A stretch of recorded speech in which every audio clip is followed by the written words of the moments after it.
Natalie? Yes? Coronation Street, a community never far from controversy. Certainly the most scandalous place in the north of England, I think. You can't just buy and sell a kid. For over 50 years, we've seen many of its residents bring disgrace to the cobbles. You were a hooker! They asked me how I felt about Leanne becoming a prostitute, and my jaw couldn't fall to the floor quick enough. Look. Over the next half hour, we'll revisit some of its most shocking storylines. I'm not your mother. And reveal the secrets hidden behind Weatherfield's closed doors. There was a terrible stigma attached to young girls who fell pregnant. Filthy little slut, me man called me. As we tell the stories behind the stories. She's only 16. From 5 decades of the Corrie years.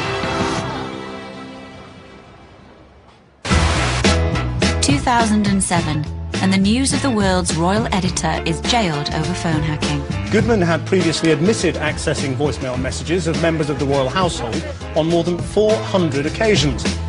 The secret diary of a call girl becomes a rating smash for ITV2. And the return of a Coronation Street favourite is about to bring more scandal to ITV. Blimey, O'Reilly, look at the state of you. When Leanne Battersby arrived back on the cobbles, it seemed she had become a successful property developer during her time away. Have you seen these apartments in Eagle-Jaya? Development hasn't even started yet and I can't sell them quick enough. You've landed well and truly on your feet, haven't you? But as it turned out, she'd actually found another calling. She decided to become an escort, and I thought an escort at the time was just somebody who charged somebody for the company. So somebody would take her out for dinner and she'd charge them 50 quid, and I thought, oh, how enterprising. And I remember doing an interview and they asked me how I felt about Leanne becoming a prostitute, and my jaw couldn't fall to the floor quick enough. I was really surprised. All statements and invoices will be billed as secretarial services. Excellent. It was almost like the clothes and the hair and the makeup turned her into something that she obviously wasn't, and I think that was the way she dealt with it. But Leanne's game was up when stepmom Janice called in to see her at her place of work. Leanne's told her that she's doing this big property exhibition. I'm not aware of any property exhibition at the hotel today. She's like so proud of her. Oh, it's all right. Don't bother. But then when it turns out what she's really doing, it's like she's been run over. Because even though it was about her going into the oldest profession in town, to me it was about their relationship. You're a prostitute. Do you want to say it any louder? But I am right though, aren't I? It still makes me cry when I watch it. Oh, because you can see their eyes. That's what does it for me. I'm happy. I'm earning money, and I don't want you staying here causing a scene. Now, causing a scene? Do you think that I want everybody in here to know what you do? In many ways, Janice Battersby's the worst role model in the world. But what was interesting about this story was we kind of turned things on their heads. There was Leanne, who'd sort of reached rock bottom, and there was Janice suddenly becoming the kind of moral beacon and the person who was going to try and help Leanne, if you like, out of the gutter. Here's 400 quid. That should keep you going till you get a proper job. Jan, I could make that in a night. Good night. The storyline became even more twisted when the Connor family got involved. It all got a bit dark and a bit complicated because Leanne was seeing Liam, who was related to Paul Connor, who was married to Carla. Obviously, none of them knew about what was going on with Leanne. And then, of course, one day, Leanne got to her location, shall we say, her hotel, and it was revealed that it was Paul who'd booked to have some time with an escort. You. It had serious repercussions for her. Leanne's scandalous secret was eventually exposed, resulting in the loss of her relationship and her reputation. Making out you were some hotshot career woman. You were a hooker! It was a real turning point for her because she sat up and sort of said, what am I doing? This isn't me. 5, 6 years later, and she's much more respectable. She's still the same woman, essentially, but, you know, she's probably a better moral role model now. 1970, and Heathrow welcomes Britain's first jumbo jet. The importation of pets is banned after an outbreak of rabies in Suffolk. The important thing is that we make absolutely certain that it doesn't become endemic in this country. And the street's newest resident brings her emotional baggage to Weatherfield. Will I do? Any time, darling. Bet Lynch became a Coronation Street regular in 1970, but within just 4 months she was revealing a shocking secret. I have had a baby. You are? A son. When creating the character of Bet Lynch, the writers and producers needed to make her a tragic figure, which gave her some more depth, because up to that point she'd been quite frivolous. I was 16. Just left school. I met this chap, a lot older than me. When it happened, he just cleared off. Oh, look, I'm sorry. All the way through the 60s and into the 70s, there was a terrible stigma attached to young girls who fell pregnant. Filthy little slut, my mum called me. Comments like, what a slapper, scrubber, were quite normal, natural things to hear. I had the baby adopted. I had to keep him for 6 weeks. And he was mine, Irma. Mine. For Julie Goodyear, her first big storyline couldn't have been any closer to home. I couldn't believe it when I read it, because I was in that position. Tony Warren gave birth to Coronation Street in 1960, and I gave birth to my son the same year. Adoption?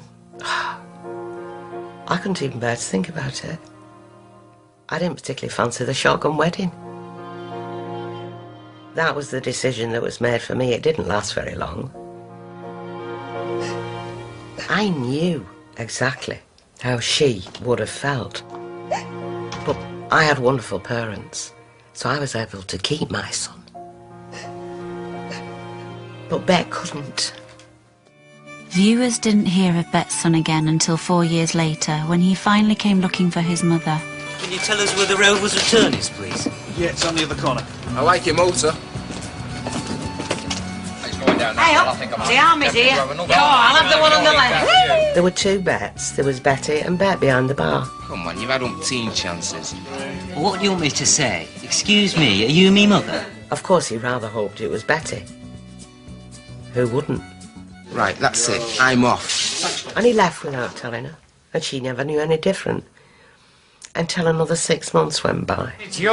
Bet's son's friend returned to the Rovers, but this time all he brought with him was bad news. Do you remember there was a lad with me the last time I came in here? Well, he's dead now, and it was her son. Oh, good God. What had she got left after that? Julie Goodyear gave one of the best performances of her career. She's completely devastated and she decides to kill herself. And it's Eddie Yates who saves her. What do you want? I just come round to talk to you. I was so lucky in the fact that they gave me the fantastic Jeff Hughes who played Eddie Yates. Look, I'm coming in. He knew my situation. And we were such friends anyway. He was the only thing I ever got from a fella. Good, innit? All the time he went from being a kick in the belly to a soldier. I went from nothing to nothing. I remember me and my mum watching that at home go out. And the pair of us were in tears. I'm a bit of stuff. I'm a cheap thrill now, like I was then. Come on, Eddie. That's what you were after. You and Len, and a busload of others if I could name them. When I look back at those scenes, I feel immensely proud. I really do. And thank goodness, you know, that sort of stigma has completely gone. Coming up, how Bet Lynch wasn't the only barmaid with a secret child. I'm not your mother. Betty is. And John Stape's extracurricular activities land him in serious trouble. It's a terrible story of a guy who just loses everything, really. I'm going straight to hell.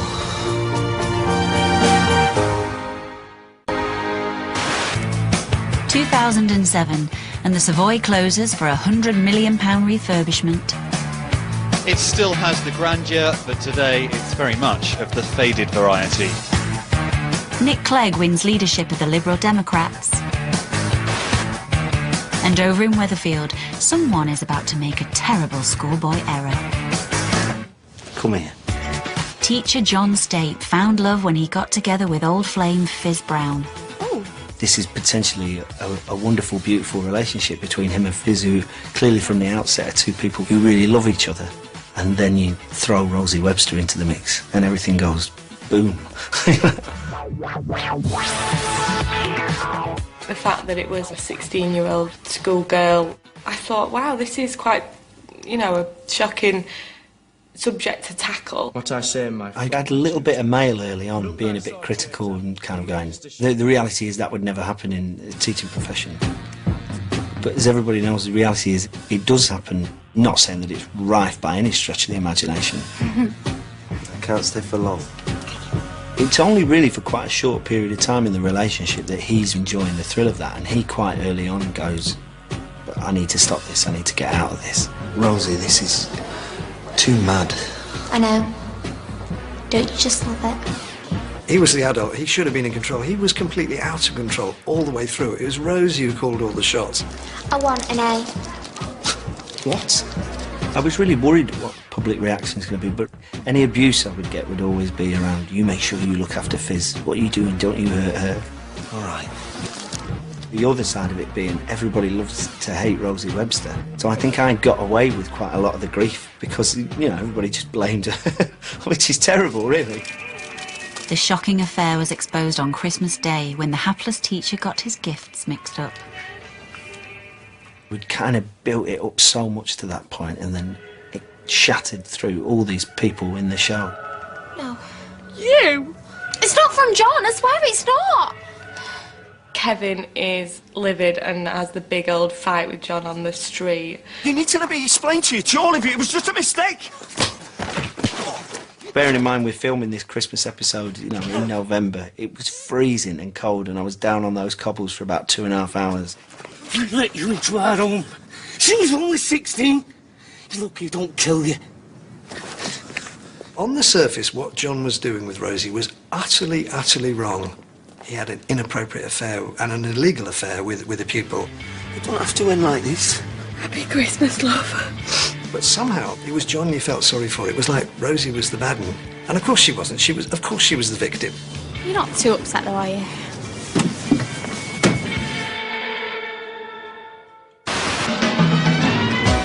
It's 2010, and a cloud of volcanic ash from Iceland causes chaos across the country's airports. Clarence House announces the engagement of Prince William to Catherine Middleton. The Queen and the Duke of Edinburgh are delighted with the news. And on Coronation Street, escort Lewis Archer is about to reveal his true colours. Corrie's been on my list of jobs I want to do for 50 years, probably. Now, darling, you simply must be Lewis. I haven't played such a nice villain since I did a thing called The Charmer years ago. And I've always actually wanted to do The Charmer again in an updated way, so kind of this was my opportunity. Charmed. Oh, ditto. He was a terribly scandalous character, and of course, you know, he sort of comes with Nigel Havers somehow. Come on, then. Right. I'll tell you. He had a huge effect, Lewis, when he first arrived. There was that spot. They all thought, oh, how lovely he is. Oh, my God, he's coming over. I'm sorry to disturb you, ladies. Hi. Hello. I did get the odd pair of knickers sent through the post, I'm afraid, yeah. Which one pair I'm wearing right now, actually. They are quite comfortable. Lewis advertised himself in a high society magazine, and the ladies of Weatherfield weren't the only ones who saw his potential. When I realised that it was Nigel Havers playing Lewis, who was up to no good, I thought, why don't we actually run the advertisement itself? A small flurry of inquiries came in after the magazine was published. Hello, Lewis Archer.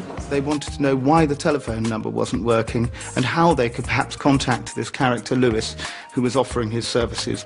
I have a feeling that you and I are going to get on like a house on fire.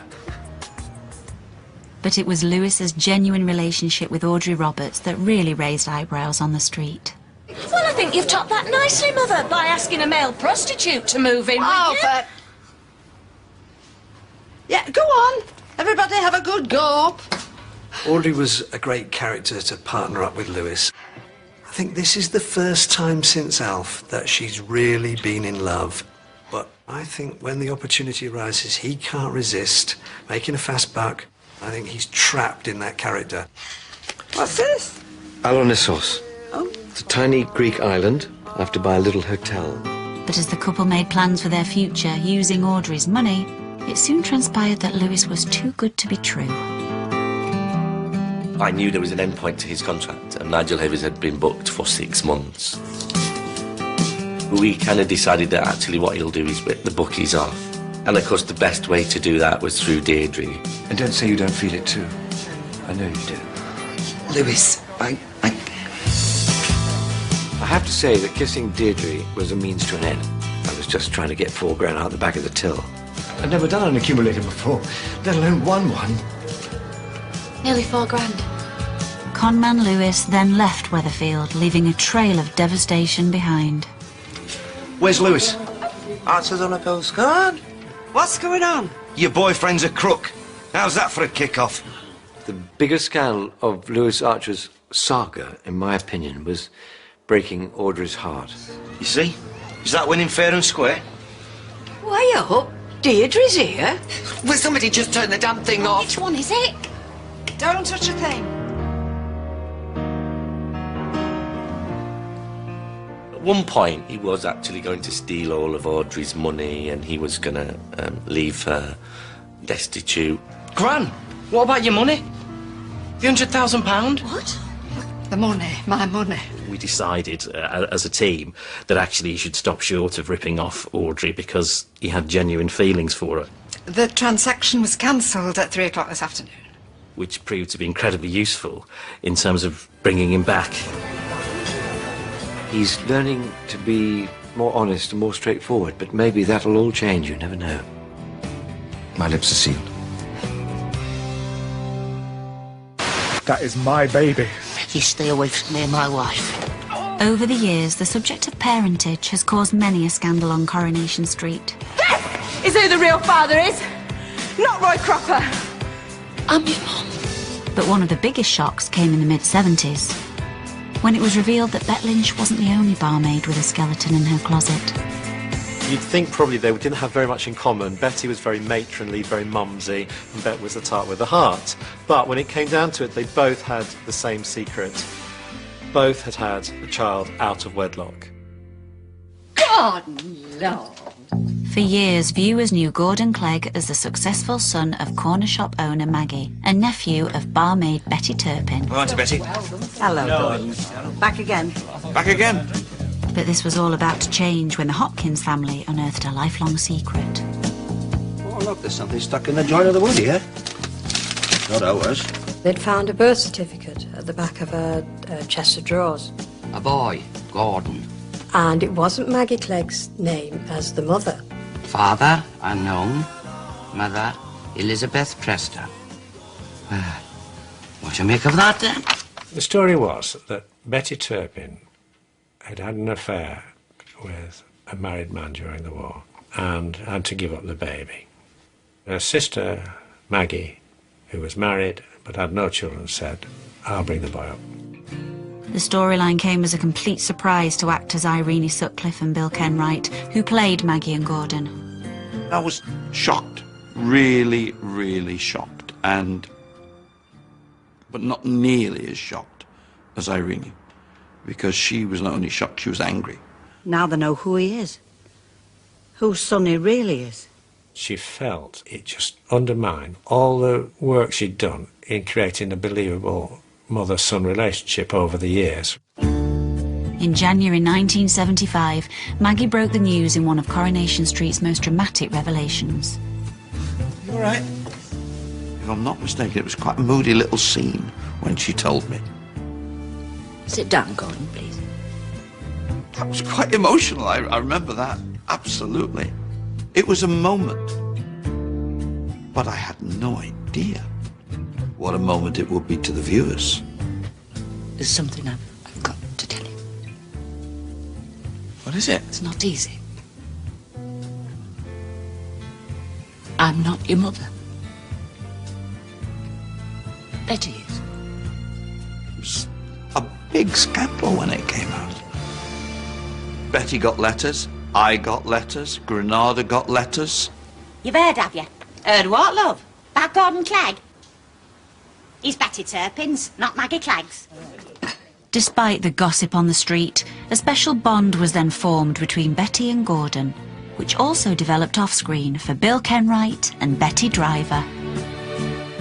You know your problem, don't you? You're too soft. I think I take after you too. We had the same kind of relationship that Gordon and she did on set. Oh, what a nice thing to say. So I'm soft. Thanks very much. I'm getting emotional now. It was a whole new part of my life. It is lovely seeing you. It's not so bad seeing you again either, as a matter of fact. And you know what? It wasn't because we spoke every week. It was just because we knew each other and we understood each other. She was a great, big, phenomenal spirit. She was a celebration on legs. It was an extraordinary event in my life, that storyline. I mean, you're proud of me, aren't you? Of course I'm proud of you. They played a crucial role in providing intelligence during World War II.